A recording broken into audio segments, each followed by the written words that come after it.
दोस्तों, 3000 साल के बाद फिरौन की लाश के साथ में हुआ अल्लाह का ऐसा करिश्मा जिसे देखकर पूरी दुनिया हैरान रह गई। दरअसल हुआ यह कि 3000 साल के बाद फिरौन की लाश से अचानक से आवाजें आने लगी।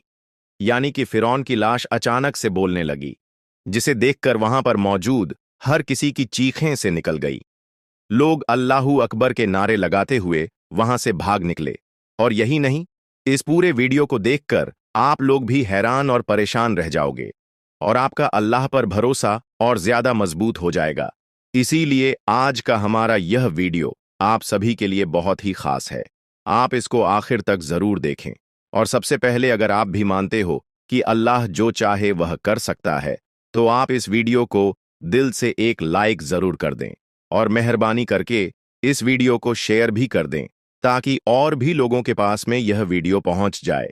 प्यारे दोस्तों, सबसे पहले तो हम आपको फिरौन के बारे में कुछ अहम जानकारी देते हैं, फिर हम आपको अल्लाह के इस करिश्मे के बारे में बताएंगे। इसलिए आप इस वीडियो को बगैर स्किप किए आखिर तक जरूर देखना। दोस्तों, अल्लाह पाक सारी कायनात का मालिक है, कोई उसका शरीक नहीं है। कल कयामत के रोज अल्लाह ताला हर उस इंसान को माफ फरमा देगा जो अल्लाह पर अपना यकीन रखता है, मगर उस इंसान को अल्लाह ताला कभी भी माफ नहीं फरमाएगा जिसने अल्लाह के ज़ात के साथ किसी और को शरीक किया होगा। याद रखिए, दुनिया में 4 बादशाह ऐसे गुजरे हैं जिन्होंने खुदा होने का दावा किया था, जिनमें नमरूद, शद्दाद, बख्ते नसर और फिरौन शामिल है। लेकिन फिर अल्लाह ने उनके साथ में कुछ ऐसा किया कि यह लोग रहती दुनिया के लोगों के लिए एक इबरत का निशाना बनकर रह गए। इनमें से एक था फिरौन, जिसकी आज हम बात करेंगे, जिसकी लाश आज 3000 साल गुजर जाने के बाद भी वैसी ही सही सलामत है। और कुरान पाक के फरमान के मुताबिक कयामत तक फिरौन की लाश ऐसे ही मौजूद रहेगी। दोस्तों, कुछ मुद्दत पहले की बात है कि दुनिया का कोई भी इंसान यह नहीं जानता था कि खुदा होने का दावा करने वाले फिरौन की लाश के साथ में क्या हुआ है, यानी कि उसकी लाश कहां पर चली गई और उसके साथ में क्या हुआ होगा। इस बात के बारे में कोई भी नहीं जानता था। लेकिन अल्लाह पाक की किताब तौरात, इंजील और कुरान पाक में भी इसका जिक्र डिटेल से मिलता है, मगर यहूदियों ने कुरान पाक को मानने से इनकार कर दिया था। हम आपको बता दें कि फिरौन का जिक्र अल्लाह ताला ने कुरान पाक में कुछ यूं किया है कि हम फिरौन की लाश को दुनिया के सामने इब्रत के लिए महफूज रखेंगे। दोस्तों, 1891 तक किसी को भी फिरौन की लाश का कोई नामो निशान मालूम नहीं था, मगर फिर कुरान पाक ने इस बात का जिक्र कर दिया था कि फिरौन हजरत मूसा अलैहिस्सलाम की कौम का पीछा करता हुआ दरियाए नील तक पहुंचा और वहां पर जाकर पानी में गर्क होकर अपनी फौज समेत तबाहो बर्बाद हो गया था, जबकि उसी पानी ने अल्लाह के हुक्म से हजरत मूसा अलैहिस्सलाम और उनकी कौम को गुजरने का रास्ता दे दिया था। लेकिन इसके बाद फिरौन के साथ में क्या हुआ, इसके बारे में दुनिया की तमाम किताबें खामोश हो गईं। यहां तक कि तौरात और इंजील में भी इस बारे में कोई जिक्र नहीं मिलता है, जबकि कुरान पाक में इस बारे में एक अजीब सी बात कही गई है जिसने पूरी दुनिया को हिलाकर रख दिया था। कुरान पाक की आयात पर आज तक किसी ने भी ज्यादा गौर और फिक्र नहीं किया। खुद मुसलमान भी इस आयत को पढ़कर आगे गुजर जाते हैं, यह समझे बगैर कि इस आयत का इशारा किस बात की तरफ है। इस आयत में अल्लाह ताला क्या फरमाना चाहता है?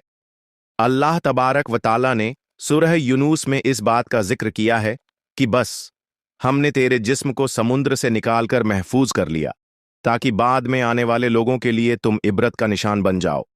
दोस्तों, फिरौन की इस वाक्य को गुजरे हुए 3000 साल से भी ज्यादा का अरसा गुजर चुका है। 3000 साल पर पहले तक फिरौन की लाश समुद्र में रही।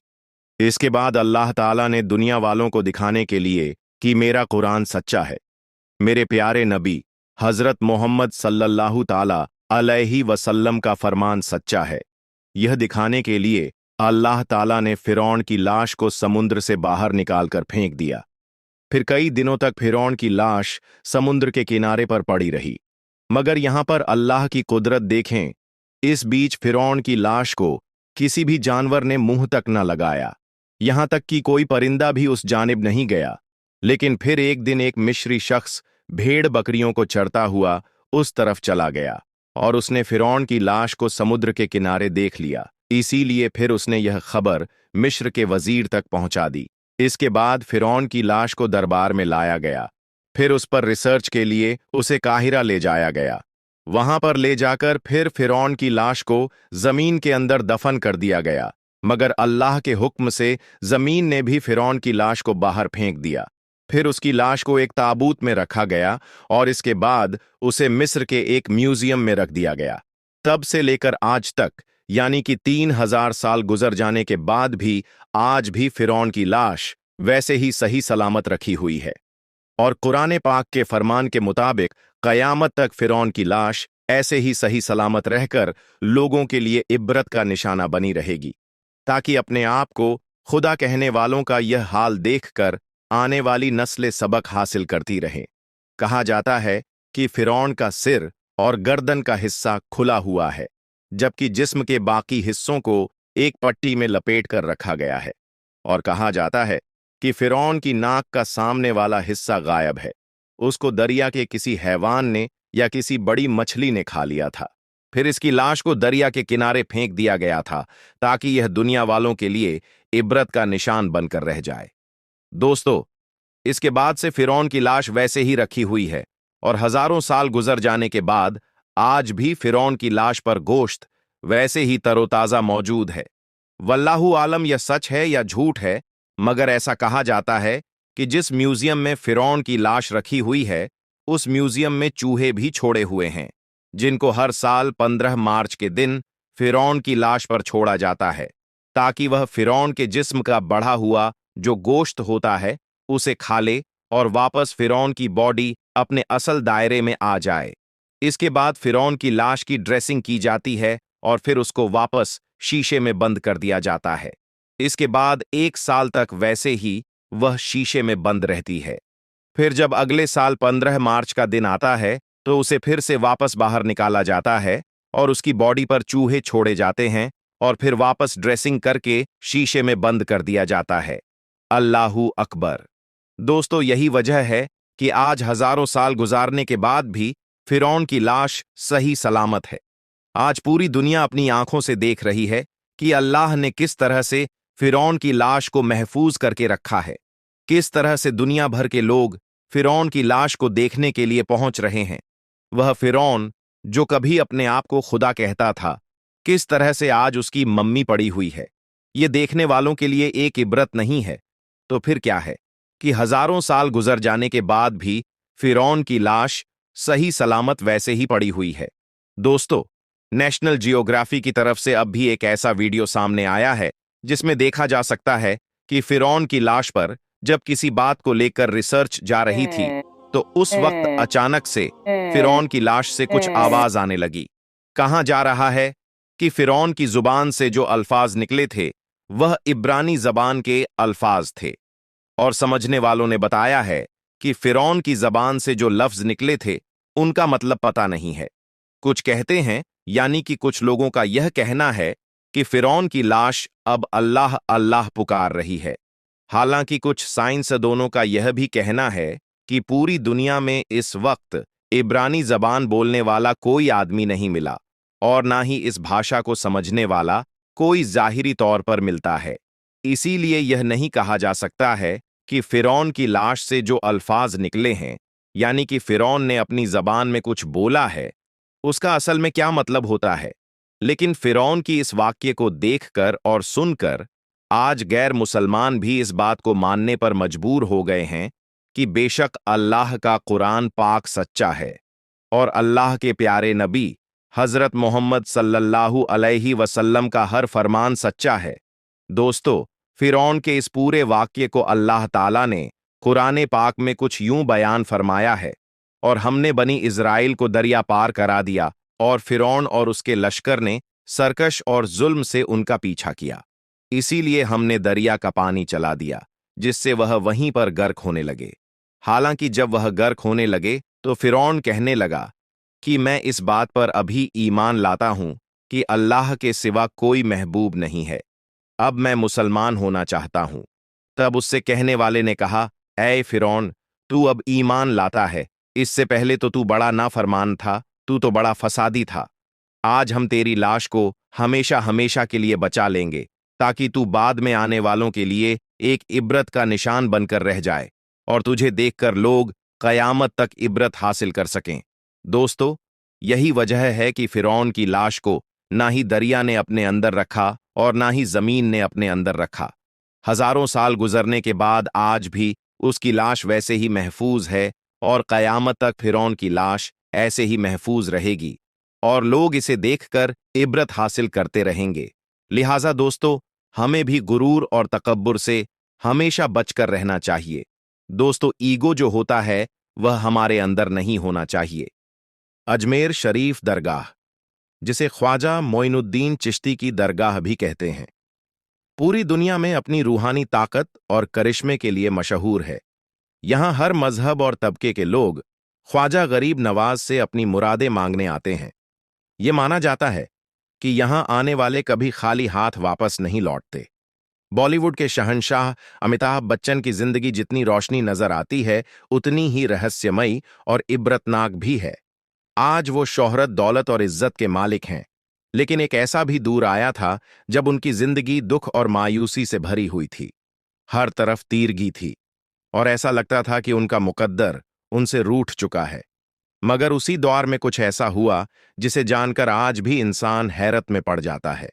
दोस्तों, यह दास्तान 1990 की दहाई के आखिरी सालों की है, जब अमिताभ बच्चन की प्रोडक्शन कंपनी ABCL यानी अमिताभ बच्चन कॉरपोरेशन लिमिटेड दिवालियां हो चुकी थी। हर तरफ कर्जदारों का दबाव था। उनके घर पर नोटिस भेजे जाने लगे, यहां तक कि उनका मशहूर बांग्ला प्रतिष्ठा भी गिरवी रखना पड़ा। फिल्मों के ऑफर बंद हो गए थे और वह न सिर्फ माली तौर पर बल्कि जिस्मानी और रूहानी तौर पर भी टूट चुके थे। उन्हें ऐसा लगने लगा था कि शायद उनकी शोहरत और कामयाबी का सफर यहीं खत्म हो गया है और मेरी शोहरत अब यहीं तक थी। वह कहते हैं कि उस वक्त मुझे ऐसा महसूस होता था कि मैं अपनी ही छाया बनकर रह गया हूं। हर तरफ रास्ते बंद हो गए थे, कोई साथ देने वाला ना था, हर तरफ अंधेरा ही अंधेरा नजर आने लगा।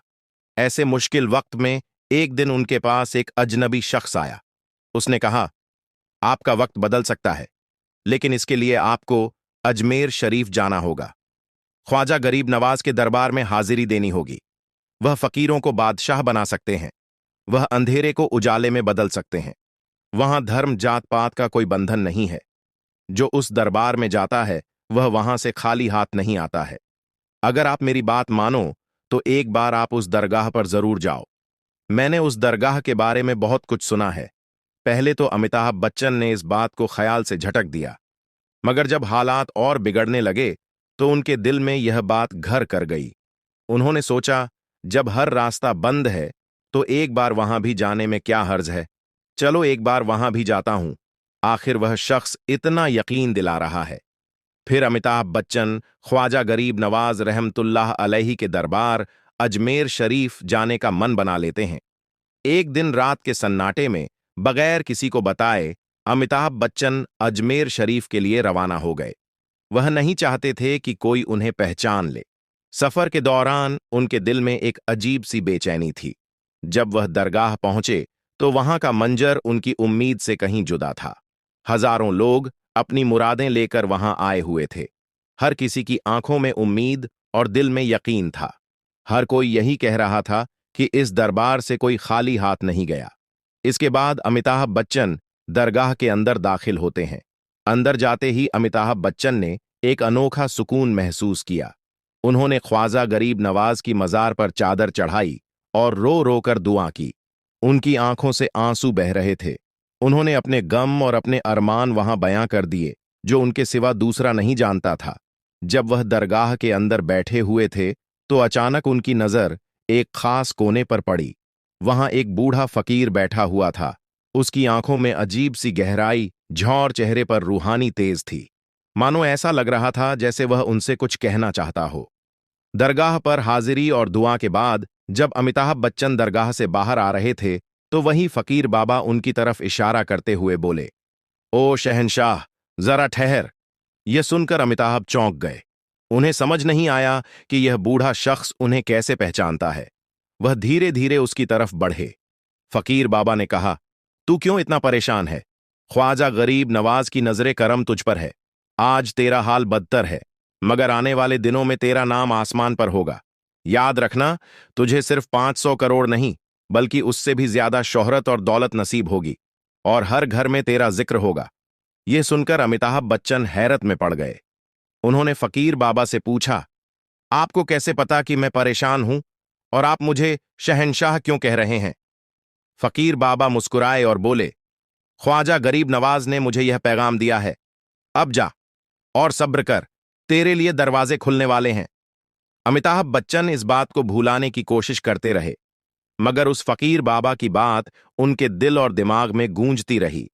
अजमेर शरीफ से लौटने के कुछ ही हफ्तों के अंदर उन्हें यश चोपड़ा की फिल्म मोहब्बतें का ऑफर मिला। यह फिल्म उनके कैरियर के लिए एक नुक्ताए इब्तिदा साबित हुई, लेकिन असली चमत्कार तब हुआ जब उन्हें कौन बनेगा करोड़पति यानी केबीसी का ऑफर मिला। यह शो न सिर्फ मकबूल हुआ, बल्कि हर घर में अमिताभ बच्चन का नाम गूंजने लगा। उनके सारे कर्ज उतर गए और वह फिर से बॉलीवुड के शहंशाह बन गए। मगर दास्तान यहीं खत्म नहीं होती।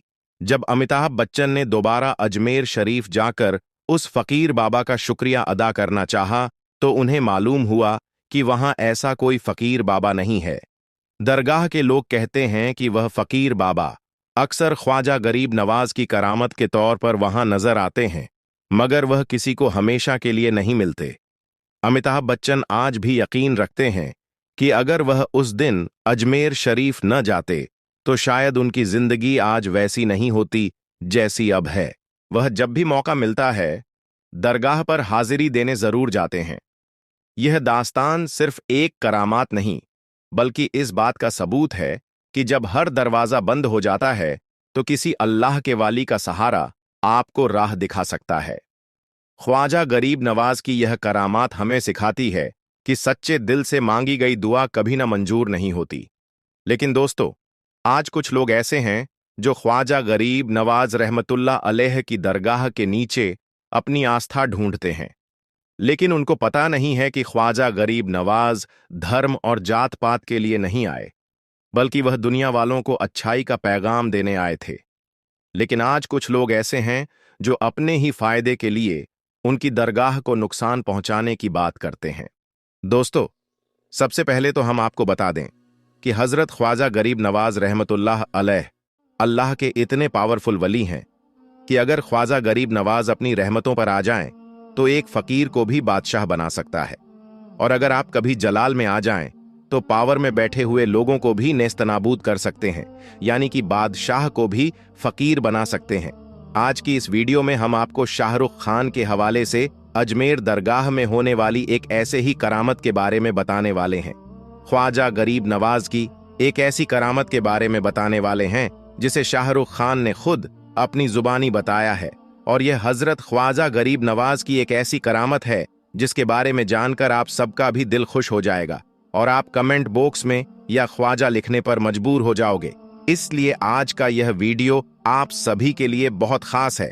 आप इसको आखिर तक जरूर देखें, और सबसे पहले आप ख्वाजा गरीब नवाज की मोहब्बत में इस वीडियो को दिल से एक लाइक जरूर कर दें और इस वीडियो को शेयर भी कर दें ताकि और भी लोगों के पास में यह वीडियो पहुंच जाए। तो चलिए दोस्तों, शुरू करते हैं। दोस्तों, जैसा कि आप सब लोग जानते हो कि अजमेर शरीफ में मौजूद हजरत ख्वाजा गरीब नवाज रहमतुल्लाही अलैह की दरगाह पर हिंदुस्तान से नहीं बल्कि दुनिया भर से लाखों करोड़ों लोग हाजिरी देने के लिए पहुंचते हैं।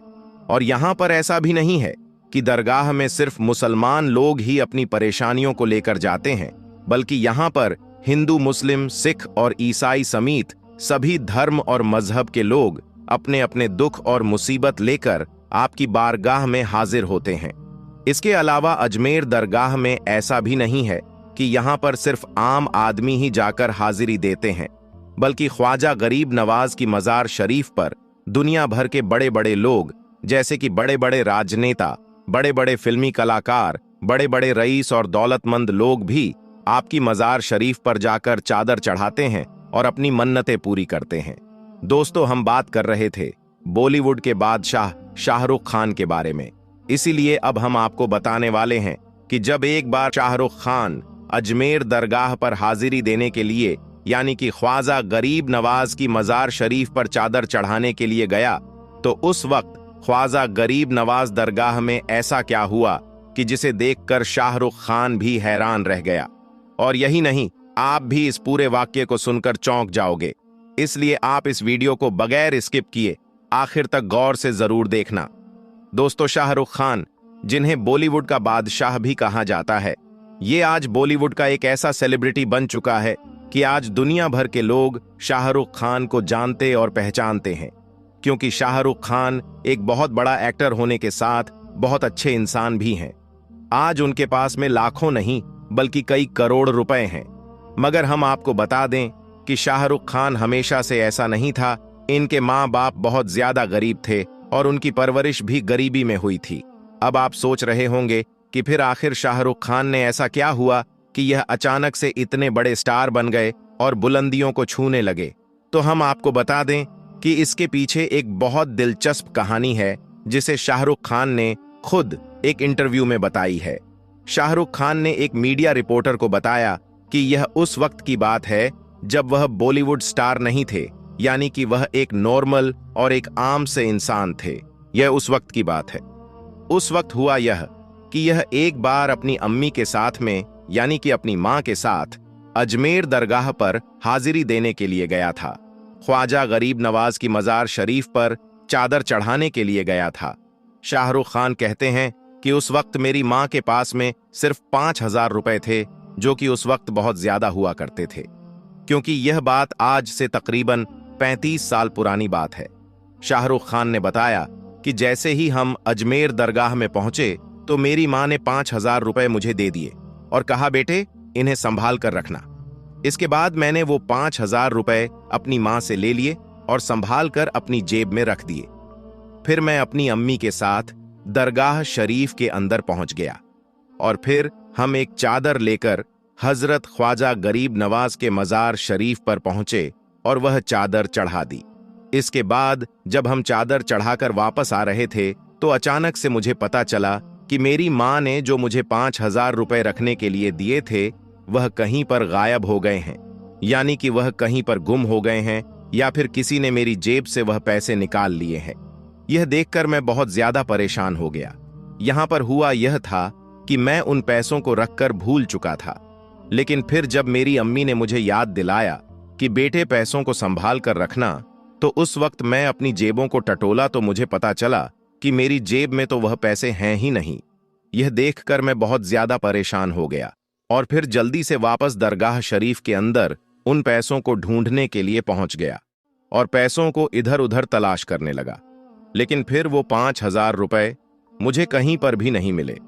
फिर मैंने देखा कि दरगाह शरीफ के बाहर बहुत सारे जायरीन बैठे हुए हैं और बहुत सारे फकीर बाबा भी वहां पर मौजूद थे, जो कि आने जाने वाले लोगों से पैसे मांग रहे थे।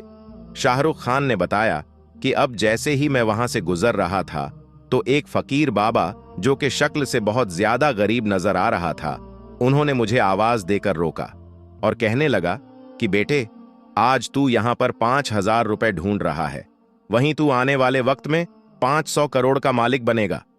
शाहरुख खान कहता है कि यह सुनकर मैं एकदम से हैरान रह गया। मुझे एक झटका सा लगा, क्योंकि अभी तक मैंने 5,000 वाली बात किसी को भी नहीं बताई थी। फिर उस फकीर बाबा को यह बात कैसे पता चली कि मेरे 5,000 रुपए गायब हो गए हैं और मैं उनको ढूंढ रहा हूं। दोस्तों, इस बात को बताने के बाद शाहरुख खान ने अपने इंटरव्यू में आगे बताया कि आज उस फकीर बाबा की बात बिल्कुल सच साबित हो गई है। मैंने अपनी जिंदगी में सिर्फ 500 करोड़ ही नहीं बल्कि इससे भी कहीं ज्यादा पैसे कमाए हैं।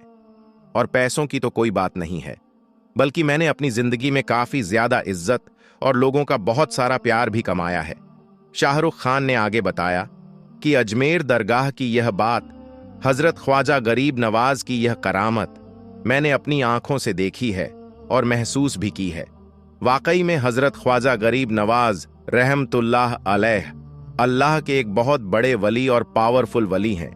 वह अगर अपनी रहमत पर आ जाएं तो फकीर को भी बादशाह बना सकता है, और अगर जलाल में आ जाए तो बड़े से बड़े तख्त को भी हिला सकता है, यानी कि पावर और हुकूमत में बैठे हुए लोगों को भी नेस्तनाबूद कर सकता है। मगर दोस्तों, इन सब के बावजूद भी आज कुछ लोग हैं जो फेमस होने के लिए या फिर अपने निजी फायदे के लिए अजमेर दरगाह पर उंगली उठा रहे हैं और कह रहे हैं कि अजमेर दरगाह के नीचे महादेव का मंदिर है, आपके मजार शरीफ के नीचे शिवलिंग मौजूद है, और कह रहे हैं कि अजमेर दरगाह को किसी मंदिर को तोड़कर बनाया गया है। और अब तो इस बात का सिर्फ दावा ही नहीं किया जा रहा, बल्कि इसे लेकर अब तो कोर्ट में एक याचिका भी लगाई गई है, जिसमें 110 साल पुरानी एक किताब का हवाला देते हुए कह रहे हैं कि 800 साल पुरानी अजमेर दरगाह के नीचे महादेव का मंदिर है, इसलिए अजमेर दरगाह की जांच करवाई जाए और फिर इसे तोड़कर मंदिर बनाया जाए, यानी कि इसे मंदिर घोषित करके हमें पूजा पाठ करने का अधिकार दिया जाए। ऐसा इस याचिका में दावा किया गया है, जिसकी अभी कोर्ट में जांच चल रही है। अब इन लोगों को यह नहीं पता है कि यह किसी मुसलमान का कोई आम घर नहीं है जिस पर आप बुलडोजर चला दोगे। यह एक अल्लाह के वली की मजार शरीफ है। इस पर अगर आप हाथ डालोगे तो आपके हाथ जलकर खाक हो जाएंगे, आपकी नस्लें नेस्तनाबूद हो जाएंगी और आप तबाहो बर्बाद होकर रह जाओगे। और 800 साल पहले जिसके बिठाए हुए ऊंटों को जो लोग उठा नहीं सके, आज वही लोग अजमेर दरगाह को उखाड़ने की बात कर रहे हैं। जब हजरत ख्वाजा गरीब नवाज अन्ना सागर को एक कांसे में समा सकते हैं, तो याद रखो, ये आपकी हुकूमत को भी हिला सकते हैं, ये आपको तबाहो बर्बाद भी कर सकते हैं। इसलिए मैं तो कहता हूं कि आप कुछ भी करो, मगर हजरत ख्वाजा गरीब नवाज से मत उलझो। इसी में आप सबका फायदा है, इसी में हमारे देश भारत का फायदा है। दोस्तों, अजमेर दरगाह के मामले पर हाल ही में एक मीडिया रिपोर्टर ने शाहरुख खान से भी पूछा कि आप इस मामले को कैसे देखते हो। तो इस पर शाहरुख खान ने कहा कि देखो, अजमेर दरगाह सिर्फ मुसलमानों की ही नहीं है, बल्कि इसके साथ में हर धर्म और हर मजहब के लोगों की आस्था जुड़ी हुई है। अभी जो लोग अजमेर दरगाह पर उंगली उठा रहे हैं, उनको पहले यह जान लेना चाहिए कि ख्वाजा गरीब नवाज की दरगाह में हिंदू मुसलमान समेत सभी धर्म और मजहब के लोग अपनी अपनी फरियाद को लेकर पहुंचते हैं, अपने दुख और मुसीबत को लेकर पहुंचते हैं। इसके आगे शाहरुख खान ने कहा कि अभी जो यह लोग गंदी राजनीति के चलते हिंदू और मुसलमानों में नफरत बढ़ाने का जो यह काम कर रहे हैं, उन्हें पता होना चाहिए कि अजमेर दरगाह हजरत ख्वाजा गरीब नवाज रहमतुल्लाह अलैह की दरगाह है, जो कि पूरे हिंदुस्तान के बादशाह हैं। अगर वह जलाल में आ गए तो दुनिया से उनका नामो निशान मिट जाएगा। इसके अलावा शाहरुख खान ने आगे यह भी कहा कि अजमेर दरगाह में जिस मकसद के साथ यह लोग दंगा फसाद करवाना चाह रहे हैं, इन्हें इसमें कभी भी कामयाबी नहीं मिलेगी, क्योंकि मैंने खुद देखा है कि अगर हजरत ख्वाजा गरीब नवाज अपनी रहमतों पर आ जाएं तो मुझ जैसे फकीर को भी बादशाह बना सकता है, और अगर जलाल में आ गए तो बादशाह को भी तहस नहस करके फकीर बना सकते हैं। प्यारे दोस्तों, अजमेर शरीफ दरगाह पर जो कुछ विवाद चल रहा है वह तो आप सभी जानते हैं, लेकिन वहां पेश आने वाली एक बड़ी करामत जो आज अभी अभी वहां पेश आई है, वो आपको दिखाएंगे। लेकिन दोस्तों, उससे पहले आप वीडियो को लाइक करने के साथ ही अपने 5 दोस्तों को जरूर शेयर करें, ताकि सबको इस करामत के बारे में पता चल सके, और कमेंट बॉक्स में या मोइन हक मोइन जरूर लिखें। दोस्तों, ख्वाजा गरीब नवाज के जलाल और करामत को न कल कोई झुठला पाया था और न कोई आज झुठला पाएगा। आज से लगभग 800 साल पहले जब आप गरीब नवाज को वहां से हटाने की बहुत कोशिश की गई, लेकिन आप आज भी वहां मौजूद हैं। और जो राजा के ऊंट बैठे थे, जब वह ऊंट वहां से बिना आपकी इजाजत ना उठे, तो यह लोग आपकी दरगाह पर कैसे उंगली लगा सकते हैं?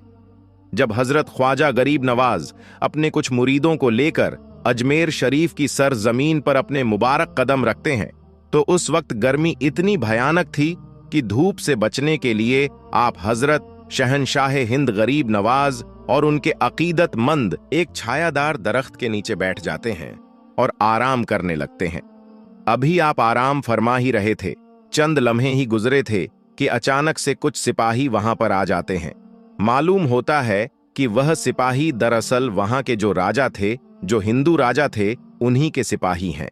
और अचानक वह आते ही सरकार गरीब नवाज रहमतुल्लाह अलैह और उनके चाहने वालों को वहां से चले जाने के लिए कहते हैं। राजा के सिपाही फिर सरकार गरीब नवाज से पूछते हैं, आप लोग कौन हैं और यहां पर क्या कर रहे हैं और कहां से आए हैं?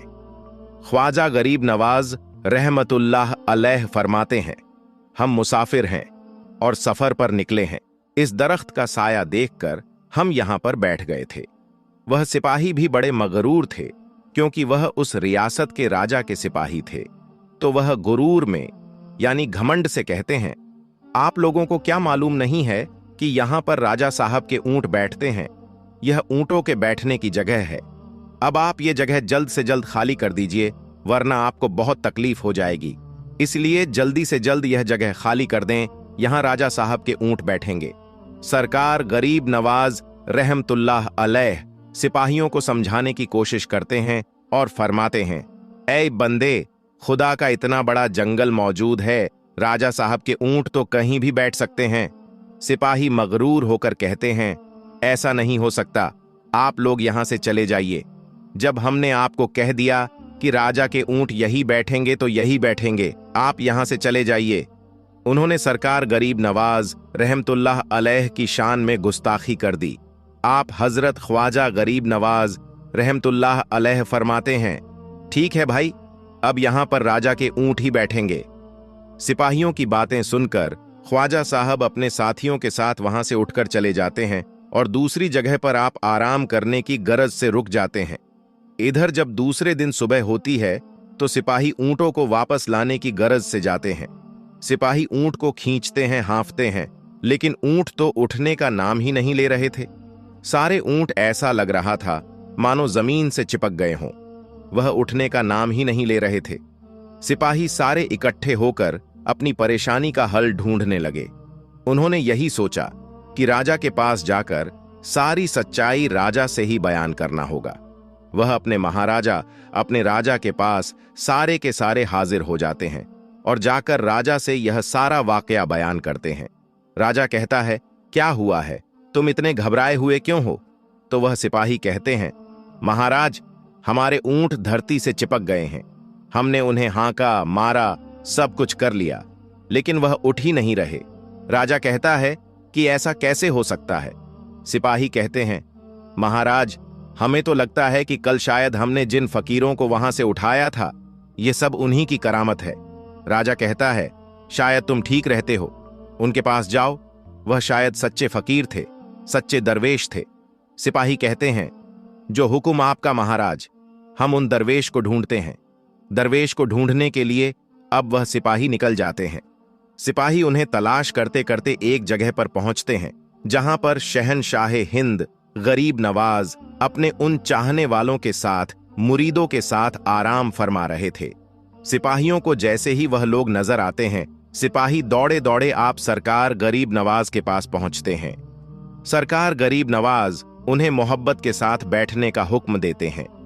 सिपाही जब बैठते हैं तो वह भी अचानक जमीन से चिपक जाते हैं और वहां से हिल भी नहीं पाते हैं। जब राजा को यह खबर मिलती है कि हमारे ऊंटों की तरह हमारे सिपाही भी जमीन से चिपक गए हैं, तो वह खुद ख्वाजा गरीब नवाज के सामने हाजिर होता है। ख्वाजा साहब राजा को भी बैठने का हुक्म देते हैं। जब वह राजा जमीन पर बैठता है तो वह भी अपने आप ही उस जमीन से चिपक जाता है और लाख कोशिश करने के बावजूद जब वह उठने से नाकाम रहता है तो ख्वाजा गरीब नवाज से माफी मांगने लगता है। फिर सरकार गरीब नवाज को उस पर रहम जाता है और आप उसे माफ फरमा देते हैं और जमीन से फरमाते हैं, ऐ जमीन, अल्लाह के हुक्म से तू इनको आजाद कर दे। जमीन उन्हें आजाद कर देती है। राजा बार बार ख्वाजा गरीब नवाज रहमतुल्लाह अलैह की इस मेहरबानी का शुक्रिया करता है।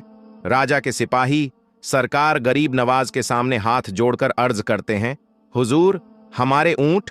आप गरीब नवाज फरमाते हैं, तुम्हारे ऊंट, वह भी खड़े हो गए होंगे। सिपाही यहां से सीधे ऊंटों के पास जाते हैं और जाकर देखते हैं तो वह ऊंट अब अपनी जगह से खड़े हुए थे और जाने के लिए तैयार थे। सरकार गरीब नवाज की जैसे ही यह करामत मशहूर हुई तो वहां दूर दूर तक इस करामत की शोहरत फैल गई। अब लोगों को मालूम पड़ गया कि इस इलाके में एक अल्लाह वाले, एक अल्लाह के सच्चे वली हैं जिन्होंने ऐसी करामत दिखाई कि राजा के सिपाही और उनके ऊंट भी जमीन से चिपके रह गए थे। दोस्तों, यह करामत भी दुनिया भर में मशहूर है। तो जब ख्वाजा गरीब नवाज के इशारे से बादशाह के ऊंट न उठ सके, तो अगर आज भी कोई उनकी दरगाह को हाथ लगाने की कोशिश करेगा तो यकीनन वह भी उठ ना सकेगा।